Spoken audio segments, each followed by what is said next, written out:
नमस्कार, स्वागत है आपका। आप देख रहे हैं इंडिया वॉइस और मैं हूं आपके साथ योगेश पांडे। झारखंड में मनी लॉन्ड्रिंग के तहत अवैध खनन समेत अन्य मामले की जांच कर रही ईडी ने 7 महीने की कार्रवाई में अब तक 7 लोगों को गिरफ्तार किया है, जिसमें आईएएस अधिकारी पूजा Singhal, CA Suman Kumar, money laundering का आरोपी व नेताओं नौकरशाहों के करीबी प्रेम प्रकाश, सीएम के विधायक प्रतिनिधि पंकज मिश्रा के करीबी बच्चू यादव, खुद पंकज मिश्रा और अधिवक्ता राजीव कुमार और कोलकाता का कारोबारी व झारखंड के बड़े नेताओं व नौकरशाहों का करीबी अमित अग्रवाल का नाम शामिल है। ईडी जांच के दौरान कई आरोपी के खिलाफ मनी लॉन्ड्रिंग करने का ठोस सबूत भी पा चुकी है और 1000 करोड़ के अवैध खनन मामले में मनी लॉन्ड्रिंग के तहत अनुसंधान कर रही ईडी के रडार पर करीब आधा दर्जन लोग और हैं, जिस पर गिरफ्तारी की तलवार लटक रही है। उसमें पंकज मिश्रा का सहयोगी दाऊ यादव, सुनील यादव, रांची के कारोबारी सहित कई अन्य नाम शामिल हैं। मनी लॉन्ड्रिंग से जुड़े मामले में कई लोगों की मुसीबत और भी बढ़ सकती है। 4 नवंबर को शुरू की गई कार्रवाई की जद में 2 नेता और उनके सहयोगी भी शामिल हैं। आयकर विभाग की जांच में तलाशी के दौरान 2 करोड़ रुपए से अधिक की अघोषित नकदी भी जब्त की गई है और 16 बैंक लॉकरों पर रोक लगाई गई है। अब तक की तलाशी में 100 करोड़ रुपए से अधिक के बेहिसाब लेन देन निवेश का पता चला है ईडी को। तो लगातार ईडी की कार्रवाई कर रही है, ईडी की तरफ से कार्रवाई जारी है और बड़े ठोस सबूत भी मिल रहे हैं और इस दौरान एक बार फिर से 2 करोड़ कैश ईडी को मिले हैं, हाथ लगे हैं। इस पूरे मामले पर क्या कुछ प्रतिक्रियाएं सामने आ रही है झारखंड के नेताओं की, पहले वो आप सुनिए।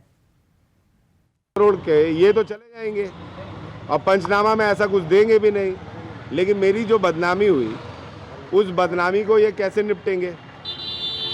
मेरे ऊपर कल को नक्सल अटैक होगा, कल को मेरे बच्चों को किडनैपिंग के तहत उठाने की साजिश होगी, तो उसको ये कैसे बचाएंगे। मेरे यहाँ कल को मेरे ऊपर जान की खतरा बने रहेगी।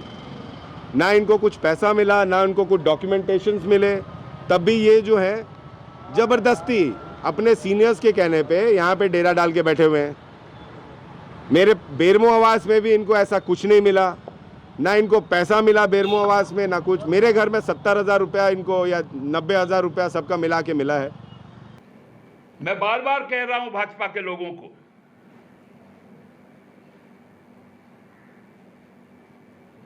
कि हिटलर शाही नहीं चलेगी। किम जॉन उनको अपने आदर्श मानने वाले भारतीय जनता पार्टी के लोग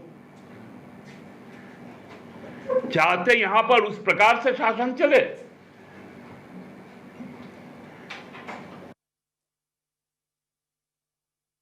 हमारा मानना है कि मोदी जी के इंडिया में जो एजेंसियां हैं वो स्वतंत्र रूप से कार्य करती हैं। ये कांग्रेस के यूपीए का शासनकाल नहीं है जब एजेंसियां केंद्र सरकार के निर्देश पर कार्य करती थी। और इनकम टैक्स विभाग जिस तरीके से उसे अगर इनकम टैक्स के रिटर्न में कुछ गड़बड़ी लगती है या उसे कुछ इनपुट मिलता है तो वो इस तरह के सर्वेस करती रही है और हमेशा ऐसा होता रहा है। लेकिन इसे राजनीतिक रंग देकर इस तरीके से लग रहा है कि जैसे इनको बहुत कुछ छिपाना है दोनों विधायकों को, इसलिए उनकी पार्टियां जो है और सत्तारूढ़ गठबंधन है वो डिफेंड करने के लिए सामने आ गई।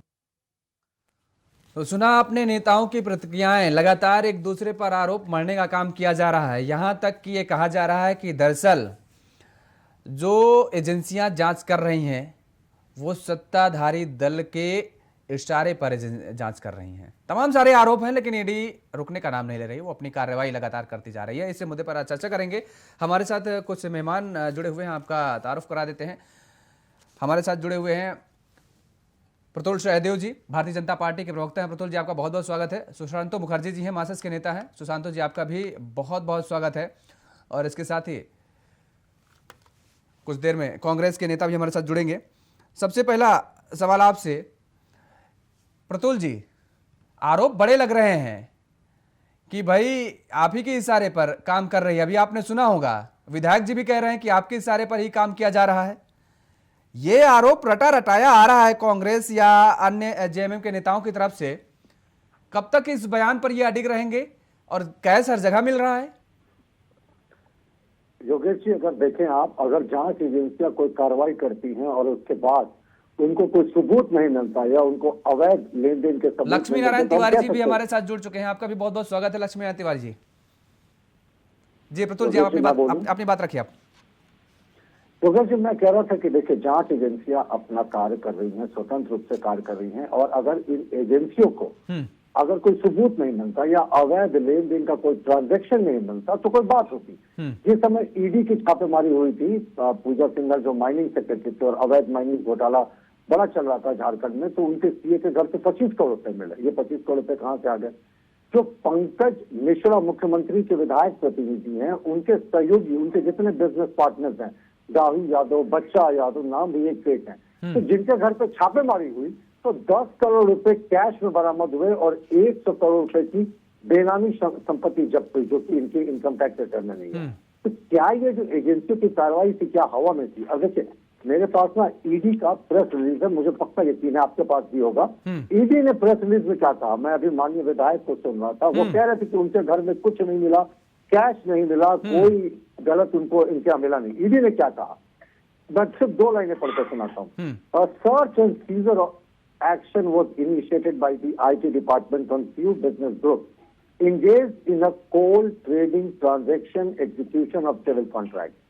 Those search included 2 politically exposed person and their associates. ये इन्होंने बता दिया कि कहाँ रेड हुआ। उसके बाद इन्होंने क्या कहा कि during the search undisclosed cash exceeding ₹2 crore, इसमें से 60-80 लाख रुपया, मैं एग्जैक्ट फिगर मुझे याद नहीं, या तो 60 है या 80 है, ये बेरमो के एक बड़े व्यवसायी के यहाँ बरामद हुआ, यहाँ से माननीय विधायक भी हैं, और a total of 16 bank lockers have been put under restraint, उनकी खाता पे रोक लगा दिया बैंक लॉकर्स का, and the searches have revealed unaccounted transaction invested exceeding 100 crore.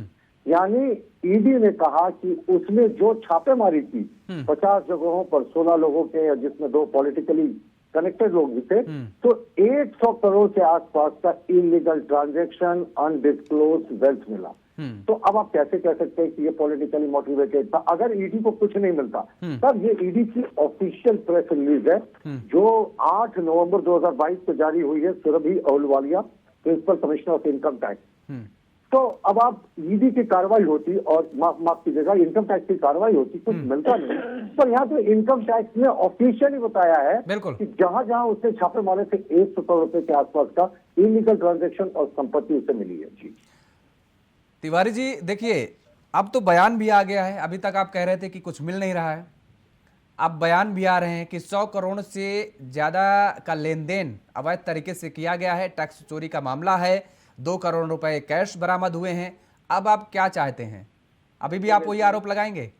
Yogesh ji, हाँ, पूरी विनम्रता के साथ कह रहा हूँ कि पता नहीं क्या हो गया है हमारी पार्टी के लोगों को, और पार्टी जैसे वो बैठे हुए हैं हमारे मुखर्जी साहब, राजद हो, जम्मू हो, क्या हो गया है हमारी पार्टी, सब पार्टी के लोगों को जो बिना मतलब की बात करती है।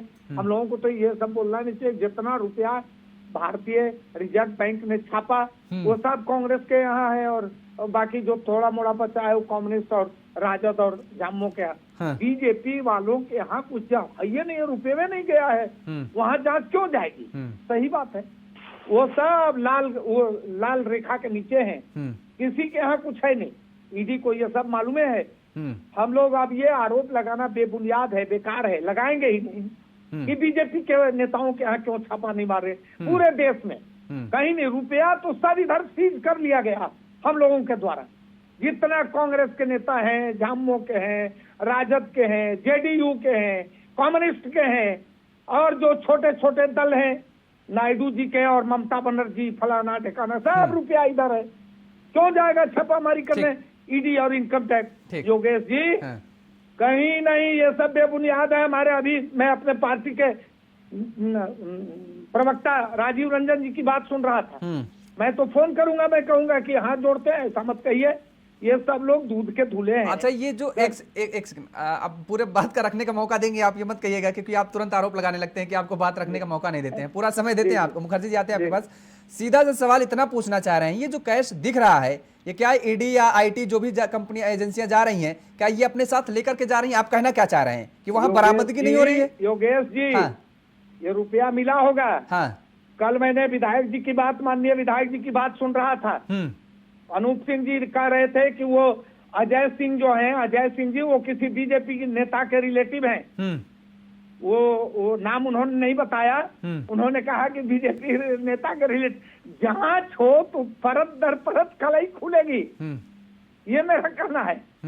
ये जांच तो होगा ही नहीं, क्योंकि उधर तो सब दूध के और गंगाजल से धोए आप तिवारी जी फिर वही चीज पे आप आ जाते हैं। आप हम ये नहीं कह रहे हैं कि वो नहीं, दूध के धुले हैं, अगर जांच देखिए, वहां भी होनी 200 चाहिए, करोड़, लेकिन 100 जो पकड़ा गया, देखिए चोर जब पकड़ा जाता है तभी वो कहता है कि हाँ साहब एक बार चोरी की है मैंने, उसके पहले वो कहता है मैंने की ही नहीं थी। कभी आपने चोरी करते हुए चोर को कहा है, सुना है क्या कि वो पहले थाने पहुंच जाए कि साहब मैंने ये चोरी की, आप मेरे खिलाफ मुकदमा दर्ज कर लीजिए।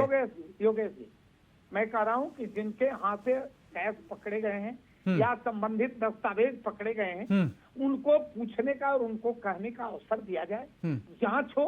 अगर वो दोषी साबित होंगे कार्रवाई करें, लेकिन हमारा इस पर नहीं कुछ कहना। जो रुपया मिला है, हम कहाँ सफाई दे रहे हैं कि नहीं मिला है?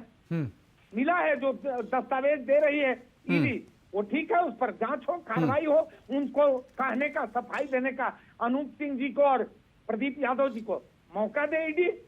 मेरा सिर्फ यही विनम्र निवेदन है, विनम्रता से, कि इधर बाकी कहीं रुपये में नहीं है, जांच के बातें कहां से उठेगा? ठीक, यहाँ तो रुपया है नहीं। जो बीजेपी के विधायक एमपी हैं उनको वेतन नहीं मिल पा रहा है, रुपया क्या? आ गई आपकी बात। सरकार का काम है तिवारी जी, आप पे बड़े आरोप हो जाएंगे फिर, और आप खुद ही बता रहे हैं ये बात। तो मुखर्जी जी, इस पूरे घटना को आप किस तरह से देखते हैं? देखिए सवाल वही है कि कैश अगर बरामद हो रहा है तो जाहिर तौर पर है कि पैसा घर के अंदर था, निश्चित, क्योंकि ये एजेंसियां तो अपने साथ पैसे लेकर के जाएंगे नहीं कि इतना 100% जाहिर तौर पर। तो अगर ये पैसा बरामद हो रहा है तो आरोपी हैं वो, निश्चित। और सीबीडीटी ने भी कहा है, ये बात सीबीडीटी ने कहा है, आयकर विभाग की जो नीति बनाने की एजेंसी है, संगठन है, उसने भी इस बात को बाकायदा अब तो प्रेस रिलीज जारी करके कह दिया है जी। तो अब ये बीजेपी के आरोप तो रह नहीं गए, ये तो एजेंसी कह रही है, जांच एजेंसी कह रही है। तो अब तो मुझे लगता है तिवारी जी को मानना चाहिए कि हाँ उनकी पार्टी में भ्रष्टाचारी हैं, बैठे हैं। क्या सर, सुनिए एक मिनट, 200 करोड़ रुपया सिर्फ प्रदीप यादव और अनूप सिंह जी के आते हैं तिवारी जी, आते हैं, आपको पूरा मौका देंगे, फिर सेकंड राउंड में आपके पास आएंगे। तिवारी जी पहले इसको आप क्लिक कर लीजिए, जान लीजिए कि ईडी की छापे नहीं थे, इनकम टैक्स की थी, आईटी की थी। हाँ, आप ईडी बोले जा रहे, इनकम टैक्स की थी। निश्चित तौर पर अगर 100 करोड़ के लगभग अगर है तो देखिए ऐसा नहीं है कि ये जांच एजेंसी, ऐसा नहीं कि मिला 50 और बोलेंगे 100, एकदम जितना मिले हैं उतने बोले हैं, लेकिन इस पर जांच होगी कि ये क्या क्या दिखा सक रहे हैं जिनके यहाँ से निकले हैं, कितना किनके पास निकले, कहाँ से रेड हुई। ठीक है, ये बात है। अब ये मामला कोर्ट के हो सके, जो आज जो न्यूज और आज जो हम लोग बातचीत जो हो रही थी शहर के बीचों बीच, हो सके इसे आप ईडी ले ले अपने पास जांच, क्योंकि रकम ज्यादा है, रकम ज्यादा होने के कारण, बड़ी रकम है, इसके चलते जांच होती। अगर जांच में सोचिए वो धुए हुए हैं, कोई दिक्कत नहीं है, उनकी अपनी इनकम है, ये पैसा कैश भी वो दिखा पा रहे, तो कोई प्रॉब्लम नहीं है। फिर इतना किसी पार्टी बीजेपी को बोलिए, चाहे इनकम टैक्स को बोलिए, चाहे उसको बोलिए, बोलने की नहीं जरूरत है। हम लोग सिर्फ ये चर्चा कर रहे कि घर के अंदर 2 करोड़ रुपया, घर के अंदर 5 करोड़ रुपया, 100 करोड़ रुपया कहाँ से आ गया? ये पैसा भी हम लोग का ही है, सबकी पैसा है, ये एक घर में रखने के लिए नहीं है। उनके टैक्स अगर दे तो हमें लगता है कि स्कूल कॉलेज पर कुछ काम आएंगे, हर जगह हमारे स्टेट में काम आएगी, लेकिन ये नहीं होते, इसके लिए इनकम टैक्स है जी। इसको होनी चाहिए, जांच होनी चाहिए निश्चित तौर। देखिए तिवारी जी, देखिए मुखर्जी जी भी कह रहे हैं जांच होनी चाहिए, वैसे हमेशा वो आपका पक्ष लेते नजर आ रहे हैं, आ रहे प्रतुल जी आपके पास, लेकिन देखिए वो निष्पक्ष तौर पर आज बात कर रहे हैं। वो कह रहे हैं कि अगर पैसा इतनी बड़ी मात्रा में पाया गया है तो जांच होनी चाहिए। मुझे लगता है आपको भी स्वीकार करना चाहिएगा। आप तब तक हम भी कह रहे हैं कि जांच होनी चाहिए, हाँ, लेकिन दूसरे तरफ जांच की कार्रवाई नहीं घूमनी चाहिए। आप वही सवाल पे लिए बैठे हैं, मैं तो कह रहा हूँ जांच होनी। प्रतुल जी, हाँ, जांच होनी चाहिए, कांग्रेस के, राजद के, झामुमो के, कम्युनिस्टों के, नहीं सभी की होनी चाहिए भाई। कुछ अब देखिए, अरे आप ही के राज्य के, आप ही छत्तीसगढ़ के मुख्यमंत्री, एक सेकंड आते हैं प्रतुल जी, एक सेकंड। अरे तिवारी जी, अगर आपके पास किसी नेता के नाम है, अब देखिए छत्तीसगढ़ के मुख्यमंत्री ने एक लेटर लिखा, पत्र लिखा, आपको जानकारी होगी, वो सीबीआई से जांच, ईडी से जांच कराने की अब एजेंसियों से खुद कह रहे हैं कि जांच करिए साहब, आकर के हमारे राज्य में भ्रष्टाचार हुआ था। अगर आपके पास है, वो पिछली सरकारों का हवाला दे रहे हैं, आपके पास है तो आप भी पत्र लिखिए साहब कि इन नेताओं के खिलाफ भ्रष्टाचार की जांच की जाए, इन्होंने या कुछ संपत्ति है इनके पास, आप भी लिखे पत्र। देखिए जो जांच एजेंसियां काम कर रही हैं, हाँ, एक सेकंड, जो जांच एजेंसियां काम कर रहे हैं योगेश जी, वो हमारे पार्टी के चिट्ठी लिखने का ये गलत बात है। फिर मुख्यमंत्री को पत्र नहीं लिखना है, आपके मुख्यमंत्री को पत्र नहीं लिखना चाहिए था, छत्तीसगढ़ के मुख्यमंत्री को पत्र नहीं लिखना चाहिए था। प्रतुल जी आप बोलिए। सो तो खुल नहीं रहा है। ठीक है, हाँ प्रतुल जी आप बोलिए, प्रतुल जी आप बोलिए, तिवारी जी आते हैं आपके पास। हाँ चलिए ठीक है, बोलिए। देखिए, मैं सुशांतों की बात से काफी हद तक सहमत हूँ कि जांच एजेंसियों को अगर इनपुट मिलता है या जांच एजेंसियों को इनकम टैक्स की मैं बात कर रहा हूँ, अगर आपने इनकम टैक्स जो फाइल किया और जांच एजेंसी को लगता है कि आपका जो आय है वो आपसे अधिक है, तो पहले आपको मौका देती है। उसके बाद इस तरीके का सर्वेज होता है या रेट्स होता है। रेट्स होता है जब साइमल्टेनियसली एक साथ बहुत जगह पर होता है, दो पॉलिटिशियंस और कुछ कारोबारियों के यहाँ साइमल्टेनियस रेड हुआ, और इनकम टैक्स से पहले कांग्रेस के विधायक को ये क्या जरूरत थी कि वो मीडिया को ब्रीफ कर रहे थे, वो क्या दिखाना चाह रहे थे, ये पहला लीड लेकर क्या दिखाना चाह रहे थे। वो ऐसा आदमी तभी करता है जब उसके पास काफी कुछ छिपाने को होता है। देखिए, इनकम टैक्स में रिलीज में कहा है कि 100 करोड़ रुपए, ये जो तमाम रेट्स हुए हैं उसकी अनअकाउंटेड ट्रांजेक्शन, अनअकाउंटेड और इलीगल मनी और इलीगल प्रॉपर्टी का इन्हें पता लगा। प्रारंभिक एस्टीमेट है, ये पहला एस्टीमेट है, ये बढ़ भी सकता है। तो साहब, अगर आप पास साहब तो आपको डर किस बात का, आप दस्तावेज लेकर जाए। देखिए, दुनिया की कोई जांच एजेंसी अगर आपको गलत तरीके से फंसाएगी तो अदालत उस चार्जशीट की धज्जियां उड़ा देगी। तो आज के युग में किसी जांच एजेंसी को, किसी व्यक्ति को गलत आरोप में बिना तथ्य के फंसाने की हिम्मत नहीं होती साहब। आप अदालत में स्क्रूटनी करेंगे ना, अदालत में चार्जशीट दाखिल होगी, अदालत में कार्रवाई चलेगी। आपको क्या लगता है अगर आप फर्जी चार्जशीट करेंगे तो आपको अदालतें छोड़ देंगी? तो 1000 करोड़ का ईडी ने कहा कि पत्थर का सिर्फ स्कैम साहिबगंज जिले में हुआ। अब ईडी एक इतनी बड़ी एजेंसी है, जांच एजेंसी है, जब वो कह रही है कि 1000 करोड़ का स्कैम हुआ और उसका कहना था कि मुख्यमंत्री के जो विधायक प्रतिनिधि पंकज मिश्रा है उनके सहयोगियों के 10 करोड़ रुपया कैश बरामद हुआ, कैश इन्होंने दिखाया और उन्होंने आकलन लगाया कि प्रारंभिक आकलन है कि 100 करोड़ की बेनामी संपत्ति पंकज मिश्रा उनके पार्टनर के पास थी। साहब, अगर दोनों विधायक पास साफ है तो आप एजेंसियों के सामने कागज प्रस्तुत करें। एजेंसियों ने तो कभी नहीं कहा। मीडिया में खबरें छप रही थी कि किसी की आय एक दिन की 1 करोड़ रुपया है तो किसी के पास नोट गिनने की मशीन आ रही थी। एजेंसी का जो पहला प्रेस रिलीज आया उसमें एजेंसी ने सिर्फ यही कहा है कि जो छापेमारी हुई है 100 करोड़ का अनअकाउंटेड मनी मिला है। और मेरा मानना है योगेश जी कि आपको एजेंसी के साथ कोऑपरेट करना चाहिए। एजेंसी ने समझ किया, आप जाए अपने सीए को लेकर जाए, वकील को लेकर जाए, जो सिस्टम है अपने आप को निर्दोष साबित करें। ठीक बात। लेकिन आप डर क्यों रहे हैं? क्यों प्रेस कॉन्फ्रेंस कर रहे हैं? क्यों कह रहे हैं कि एजेंसियां पहले पॉलिटिकली मोटिवेटेड है? ये मुझे लगता है इस पर रोक लगनी चाहिए। मुखर्जी जी, आपको भी मुझे लगता है इस बात को मानेंगे कि ये एजेंसियों पर जो सवाल उठाए जा रहे हैं ये कहीं ना कहीं आम जनता के मेंटलिटी को भी इफेक्ट करते होंगे, क्योंकि जब आप लोग इस तरीके के सवाल उठाएंगे, इस तरीके के योगेश जी, सिर्फ एक लाइन मैं बोलना चाहता हूँ। हाँ। देखिए, अगर एजेंसियां छापेमारी करती और उनकी कोई रिकवरी नहीं होती, हाँ। या वो प्रेस रिलीज जारी करके ये नहीं बताती कि 100 करोड़ रुपए की बेनामी संपत्ति उन्होंने पहले बाद में पता लगा, तो हम मान सकते थे कि भाई ये जो आरोप लगा रहे हैं इसमें कुछ दम है, ये सिर्फ पॉलिटिकली परेशान करने की बात है। ठीक बात। यहाँ तो रिकवरी हो रही है, रिकवरी हो रही है और उसके बाद बताया भी जा रहा है। संवैधानिक संस्थाओं पर इस तरह सवाल उठाना मुखर्जी जी कितना जायज है? और दूसरी बात, 7 महीने में 7 गिरफ्तारियां, और मुझे लगता है कि कोई ऐसा व्यक्ति नहीं है जिसके पास महंगे से महंगे वकील ना वो अरेंजमेंट कर पाए वकील को, और अभी किसी की जमानत नहीं हो पाई है। क्या इस काबिल नहीं? अगर वो निर्दोष थे तो जिन 7 लोगों की गिरफ्तारी हुई है वो 7 लोग अपनी पूरी ताकत लगा करके वकील को हायर करके अपना पक्ष नहीं रखते अदालत के सामने। आपको पहले एक खबर दे दे कि जो पीआईएल किए थे हमारे माननीय मुख्यमंत्री के अगेंस्ट में, जो पीआईएल जो सुप्रीम कोर्ट ने जो ध्वस्त कर दिए, बोले हाई कोर्ट को नहीं मानेंगे, उनके जो पीआईएल करता थे जो अरेस्टिंग हुए थे, मतलब पीआईएल जो वकील उनपे लगे हुए थे, उनका आज बेल हो गया। ठीक है। राजीव कुमार आज बेल हो गया, एडवोकेट राजीव कुमार की आज बेल हो गया हमारे हाईकोर्ट। तो इस तरह की बात है। देखिए, सबसे बड़ी चीज है सॉरी ये है कि लोग के ऊपर ना एक गलत चल रही इस तरह से माहौल बन गए कि भाई जो जांच एजेंसियां आती है सिर्फ इन्हीं पर जांच करते हैं, यहाँ नहीं पूरे देश में। आप ऐसा नहीं है कि दूध के धोए हुए सब। कोई भी जांच एजेंसियां किसी और पर जांच नहीं करते, सब जो विपक्ष में उसी पर। और अगर किसी पर जांच हुई है, अगर कोई सोचे किसी के ऊपर जांच है, निश्चित तौर पर चल रही है जांच, उसको स्पीड करो भाई। जहां बीजेपी में चल गए स्लो हो गए जांच, और उनको मुख्यमंत्री बना देते हैं, कहीं पर प्रदेश के कुछ बना देते हैं। तो ये नहीं होनी चाहिए। हमें लगता है कि ये नहीं हो तो मतलब अगर कार्रवाई हो भी रही है तो फिर भी लगेंगे कि भाई चलिए कम से कम दोनों तरफा देखा जा रहा। ये तो एकदम गलत, एकदम लोगों के बीच में जो अब कहीं भी खड़ा होकर एक बच्चे से पूछ ले, एक बच्चे से पूछ ले कि जो जांच एजेंसियां ये का सही है, बोलेंगे जांच सही है, लेकिन आरोप सिर्फ एक पर लगते हैं, दोनों पर नहीं।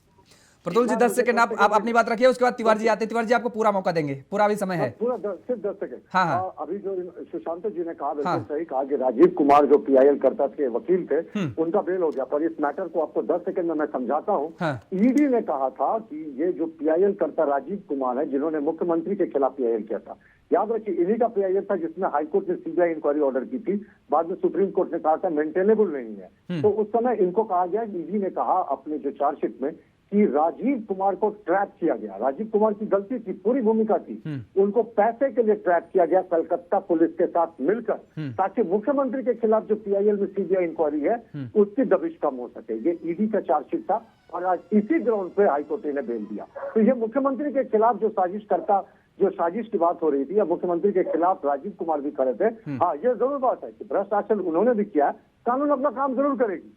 लेकिन राजीव कुमार के बारे में ईडी का सिर्फ स्पष्ट मानना था कि मुख्यमंत्री के खिलाफ PIL जो हुआ था उसके वकील ये थे, और उनके सहयोगी अमित अग्रवाल ने उन्हें ट्रैप करके पैसा देकर मुख्यमंत्री के खिलाफ PIL को कमजोर करने के लिए षड्यंत्र किया। ठीक बात आप कह रहे हो। उसमें ये भी सामने बात निकल करके आई थी कि पुलिस का भी सहयोग लिया गया था पश्चिम बंगाल। हाँ ठीक है, वो बात सही है। तिवारी जी आप बताइए।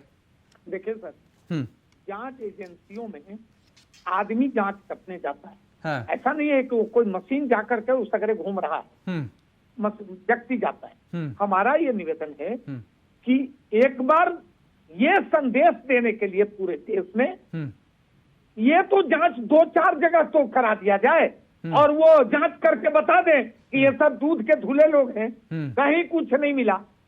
ये नहीं हो रहा है, ये आपत्तिजनक है। कांग्रेस के यहाँ अगर नेताओं के, कांग्रेस के माननीय विधायकों के यहाँ अगर कुछ मिला है तो उनको अवसर दीजिए, वो बताएं आकर के। हमारा इस पर नहीं कुछ कहना, लेकिन ये आपत्तिजनक है योगेश जी कि जांच दूसरे पक्ष में होगा ही नहीं, वो सब दूध के धुले हैं। और यदि ये डिमांड उठाती है पार्टी या पार्टी के नेता, तो ये कह करके कि मिल तो रहा है इधर उधर तो कुछ है ही नहीं। अरे भाई जांच तो कर लो, 2-4 जगह तो जांच कर लो। झारखंड में नहीं बनता तो दूसरे राज्यों में भी तो कर लो। ये बताओ कि जांच हुआ, कुछ नहीं मिला, हम लोग मान लेंगे। नहीं मानेंगे तिवारी जी, नहीं मानेंगे। अब यहाँ पर सुन लीजिए, नहीं मानेंगे। मुझे पूरा विश्वास मानेंगे इसलिए नहीं, सुन लीजिए, मानेंगे इसलिए नहीं कि जब आप अभी ये आरोप लगा रहे हैं कि बीजेपी के इशारे पर आपके यहाँ ये छापे पड़ रहे हैं, तब आप पता है क्या आरोप लगाएंगे? आप ये बताएंगे कि बीजेपी वालों को पहले से बता दिया जाता है, तो वहां वो सब अपने दस्तावेज, अपने सारे सबूत हटा देते हैं, आप ये पक्ष रख देंगे। जब तक योगेश जी दिल्ली की गद्दी पर बैठे हुए हैं ये लोग, यही चलेगा। प्रतुल जी, भाई बीजेपी के कुछ नेताओं पर जांच होनी चाहिए, वो कह रहे हैं हम मान लेंगे। हालांकि हमने तर्क दिया कि मानेंगे नहीं, उसका भी काट निकाल लाएंगे। यही चलेगा। आपके चैनल में मैं बोलूं योगेश जी, मैं आपके चैनल में शायद 2-3 बार इस बात को रिपीट कर चुका हूं कि माननीय प्रधानमंत्री ने भी यूपीए शासनकाल में SIT जांच को 10 घंटे तक पेश किया था। आडवाणी जी ने भी और मुरली मनोहर जोशी जी ने भी राम जन्मभूमि केस में CBI जांच को पेश किया था। और अभी हमारे NDA 2 के कार्यकाल में, मैं इस लिस्ट को पढ़ चुका हूँ आपके पास, लेकिन इस बार फिर से पढ़ देता हूँ। एक तो तिवारी जी के ही नाम के नेता थे, हमारे जो पूर्व मंत्री थे मध्य प्रदेश के लक्ष्मीकांत शर्मा जी, उनके यहाँ सेंट्रल एजेंसी की दबिश हुई थी। सुरेंद्र पटवा के यहाँ, मोहित कंबोज मुंबई भाजपा के कद्दावर और फाउंडर नेता क्या थे। हाँ, वो बीजेपी के तमाम सारे कार्यक्रमों का आयोजन करवाते थे। TVS शर्मा क्या हुआ था, जनार्दन रेड्डी क्या हुआ था। जनार्दन रेड्डी कर्नाटका में कितने बड़े बैरन थे। और जो वसुंधरा राजे जी के पुत्र दुष्यंत सिंह, वो भी सेंट्रल एजेंसी के स्कैनर पे थे। तो आप कैसे कहते हैं कि ये एक तरफा कार्रवाई होती। एक तरफा कार्रवाई नहीं होती साहब, हमारे नेताओं ने गलत किया तो उनके यहाँ भी कार्रवाई होगी। लेकिन ये क्या जस्टिफिकेशन है तिवारी जी कि जो पैसा बरामद हो रहा है, जो पैसा रिकवर हो रहा है, अब आप पैसे में भी कांग्रेस और भाजपा कर रहे हैं। मुखर्जी जी आपका भी सवाल का जवाब आ गया इसमें। देखिए उन्होंने प्रतुल जी ने अपने नेताओं के नाम गिना दिए हैं कि कहां कहां पर छापेमारी की कार्रवाई की गई है बीजेपी के नेताओं के यहाँ भी। योगेश जी, हाँ महेश का नाम इन्होंने नहीं गिनाया। नहीं जी, हम तिवारी जी को बता दें। तिवारी जी हम बता दें, यहाँ नोटबंदी के समय हजारों करोड़ रुपया उन्होंने देश के सामने बताया, दूसरे दिन वो लापता हो गया। बता दें तिवारी जी, एक सेकंड मुखर्जी जी कुछ बताना चाह रहे हैं।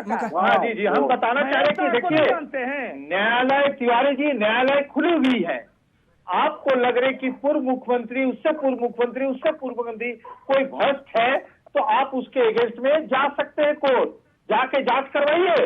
इसी तरह से मुख्यमंत्री की जांच हुई थी जो सुप्रीम कोर्ट में ध्वस्त हो गए, तो आप भी करा सकते हैं, आपको भी बोलने का अधिकार है, बोल सकते हैं। न्यायालय खुली हुई है, वो सबके लिए है, हर जगह आप जा। लेकिन आपके पास कोई है ऐसा कि कोई नेता, भाजपा के ही नेता या किसी का भी नेता, उसके पास इतना धक्का में आपके पास कोई प्रूफ नहीं है।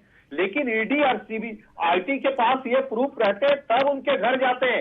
अगर 4 बार चल जाएंगे ना और पैसा कुछ ना निकले तो उनके ऊपर भी लगने लगेंगे अंगुली। प्रतुल जी माफ करिएगा, समय के अभाव के चलते चर्चा को यहीं पर विराम देना पड़ेगा। और आप सभी तीनों मेहमानों का हमारे साथ जुड़ने के लिए बहुत बहुत शुक्रिया। तो झारखंड की सियासत आप देख रहे हैं कि किस तरीके से सियासी पारा चढ़ता नजर आ रहा है। आईटी की कार्यवाही में जो दस्तावेज, जो कैश बरामद हुआ है, अब उस पर और सियासी तूफान से आता नजर आ रहा है। देखने वाली बात यह होगी कि आखिर आईटी और ईडी, ये जो भी जांच एजेंसियां हैं, इनके दायरे में अभी और कौन कौन से नेता और कौन कौन से अधिकारी आते हैं। इस चर्चा में फिलहाल इतना ही। देश और दुनिया की तमाम खबरों के लिए आप देखते रहिए इंडिया वॉइस। नमस्कार।